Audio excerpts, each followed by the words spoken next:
Et coucou, j'espère que vous allez bien. Bienvenue dans cette nouvelle vidéo sur ma chaîne YouTube. Aujourd'hui, on va parler du fait d'oser se montrer, de notre problématique, d'oser vraiment être ce que nous sommes, mais aussi du coup de montrer notre véritable personnalité. D'abord, je me présente, je suis Laura, fondatrice de l'Académie des femmes éclatantes, une académie qui œuvre pour les femmes, pour qu'elles apprennent à être ce qu'elles sont, comprendre ce qu'il se passe à l'intérieur d'elles pour oser prendre leur place et oser être elles. Donc aujourd'hui on va parler de ça, du problème d'oser se montrer, d'oser être soi, car je pense que ça peut être en tout cas un véritable problème pour beaucoup d'entre nous. En tout cas ça a été mon cas, j'ai eu des bonnes difficultés à oser être moi. Pourquoi? Parce que essentiellement je me jugeais d'être moi. En fait, il y avait une part de moi qui paraissait acceptable, une petite fille tranquille, qui ne dit rien, voilà, qui fait pas de vagues, etc., etc. Et derrière, il y a plein d'autres choses que je n'osais pas trop montrer, qui dérangent, qui est pas très sympatoche, qui est pas très souriante, appréciable, etc., etc. Alors tout ça, je le mettais de côté et je n'osais pas forcément me montrer. Mais la vie fait que des fois, sans crier gare, il y avait une petite part de moi que j'aimais pas trop, qui faisait apparition dans ma vie, dans une conversation avec une amie, dans une conversation avec n'importe qui, voilà. Et quand elle apparaissait comme ça, donc du coup j'étais un peu inconsciente du truc, quoi. C'est-à-dire que ça venait à moi, j'étais là, oh mais non, pourquoi j'ai dit ça, pourquoi j'ai fait ça, etc. Et donc je me jugeais, je me rejugeais par-dessus. Et j'avais l'impression de ne pas me maîtriser, de ne pas maîtriser ce que j'allais dire, ce que j'allais faire. Comme si cette partie de moi, du coup, que je poussais, quand elle arrivait, elle m'enveloppait et je ne pouvais rien faire. Et ça, c'est un véritable problème parce que c'est comme s'il y avait des parts de nous qui étaient acceptables et d'autres qui ne l'étaient pas. Sauf qu'au plus on fait résistance sur les parts qu'on estime nous-mêmes qui ne sont pas acceptables, plus on les pousse, plus elles essayent de venir. Et après, en fait, à un moment donné, ça explose, on ne sait pas pourquoi, et on se prend tout dans la tronche. Et ça, c'est problématique, parce que du coup, qu'est-ce que ça engendre dans ta vie, et qu'est-ce que ça engendre en tout cas dans la mienne? C'est le sentiment de n'être jamais moi, pas à 100% du coup, parce que je pousse quand même une certaine partie de moi, donc j'ai pas l'impression d'être moi, j'ai la sensation d'être toujours dans une frustration permanente parce que je n'ose pas dire ce que je pense, je n'ose pas faire ce que j'ai envie de faire, je n'ose pas être celle que je suis en fait. Et donc il y a toujours cette sensation au fond de moi de ne pas me respecter, de ne pas être moi. Et donc ce qui a engendré en tout cas chez moi la sensation de j'ai pas envie d'être entourée de personnes, j'ai pas envie d'être avec des gens. Parce que j'ai l'impression que si je suis avec des gens, je ne pourrai jamais être moi. Parce que si je suis moi, je ne serai pas acceptée par le groupe. Et j'ai peur d'être rejetée, j'ai peur d'être abandonnée, j'ai même peur d'être humiliée et d'être trahie par les gens. Et donc tout ça fait que si je suis moi à 100%, je vais vivre cette souffrance et je n'ai pas envie de vivre cette souffrance.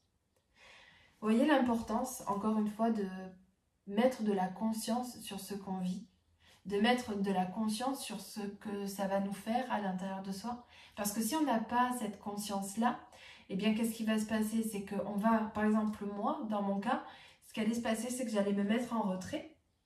J'allais même dire, parce que, allons jusqu'au bout, j'allais même dire que c'était l'autre le problème.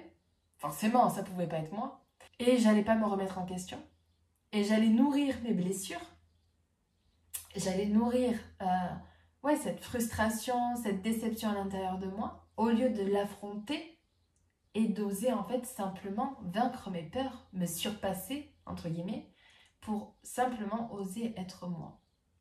Et quand vous n'êtes pas vous-même, que vous êtes dans des relations de couple et que vous n'osez pas dire ce que vous pensez, si vous n'osez pas exprimer ce que vous voulez vraiment, que vous rejetez ces parts de vous-là, est-ce que vous pensez que dans votre couple, vous pouvez être 100% vous?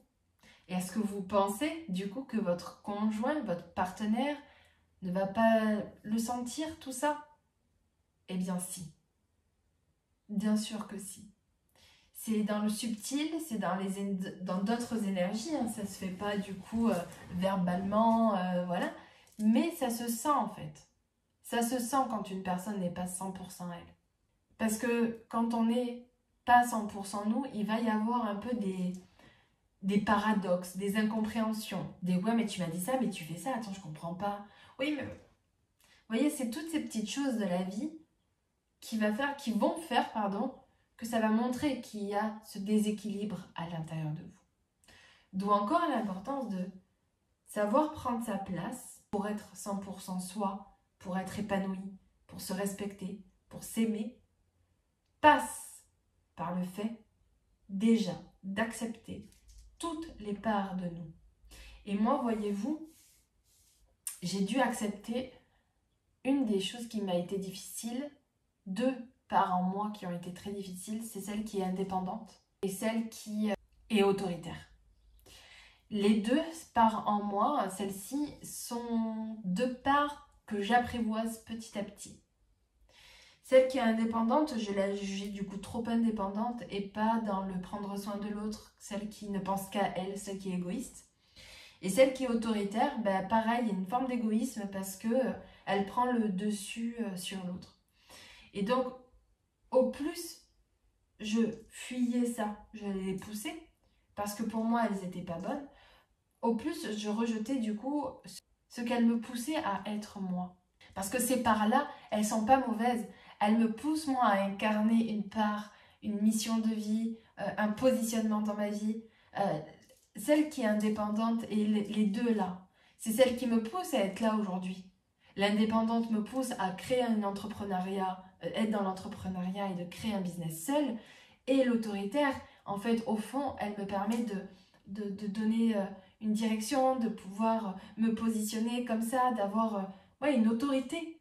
Mais pas celle qui assouvit l'autre, mais celle qui crée sa posture.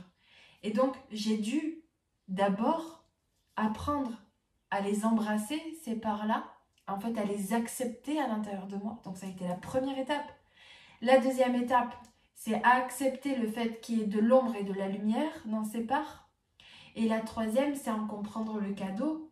Et la quatrième, je dirais, ça serait de me positionner réellement dans ma vie, de les utiliser, ces super pouvoirs dans ma vie. Et donc, c'est tout ce chemin-là que j'ai envie de t'apprendre dans l'Académie des femmes éclatantes. Parce que dans l'Académie, il n'y a pas des choses qu'on enlève. Non, on prend tout, on accepte tout de toi.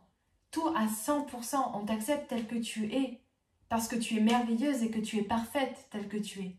Sauf que quand tu juges, que tu as des croyances, que tu as des pensées, que tu te montres du doigt, eh bien, ces parties de toi que tu estimes comme mauvaises, tu les enlèves de ta vie et du coup, elles ne te permettent pas d'être toi à 100% parce que tu te prives d'une partie de toi. Donc, l'Académie va t'aider justement à embrasser toutes ces parties de toi, tout comme moi je le fais, tout comme moi j'apprends parce qu'on est continuellement en train d'apprendre à embrasser toutes ces parties de nous pour pouvoir oser se montrer, pour ouais, se positionner quand on est dans des conversations, quand on est dans des communautés, quand on est avec un groupe de personnes ou dans notre couple, d'oser avoir la maîtrise de soi, incarner ce que nous sommes et accepter d'avoir du relief, je dirais, de ne pas être plate, de ne pas être bien assise là comme je le suis toute, voilà, mais non, de pouvoir gesticuler, de pouvoir se montrer, de pouvoir prendre sa place, oui, voilà, de bouger, de gesticuler, voilà, c'est ça. C'est ça qui va créer ton authenticité, c'est ça qui va créer qui tu es. Voilà. Et c'est pas de créer de toutes pièces, c'est celle que tu es. C'est comme si tu avais ta partition, mais que c'était un peu chaotique. On va ramener de la clarté pour que tu puisses jouer ta propre partition, que tu puisses créer ton propre tableau avec tes propres couleurs, de ne pas piquer celle du voisin, de la voisine, et d'avoir ce syndrome de l'imposteur, d'avoir ce syndrome de je sais pas qui je suis. C'est normal, tu essaies d'être quelqu'un d'autre. Donc, on va revenir à toi. Dans l'académie, en tout cas, ça va t'aider à ça si tu en as envie. Et si tu veux aller plus loin, je t'invite à prendre un contact avec moi sur mon Instagram, c'est laura.merveille, où normalement, tu vas avoir un lien en dessous de la vidéo qui va te permettre de prendre un rendez-vous avec moi, d'avoir des informations sur l'académie, de pouvoir visionner aussi notre masterclass qui va t'aider en 6 étapes à retrouver confiance en toi, à retrouver, en fait, de te reconnecter avec toi-même, à comprendre les 6 étapes qui vont te permettre de te reconnecter avec toi-même et d'incarner la femme éclatante que tu es déjà et qui demande simplement à éclore. Voilà. Je t'embrasse et je te dis à très bientôt.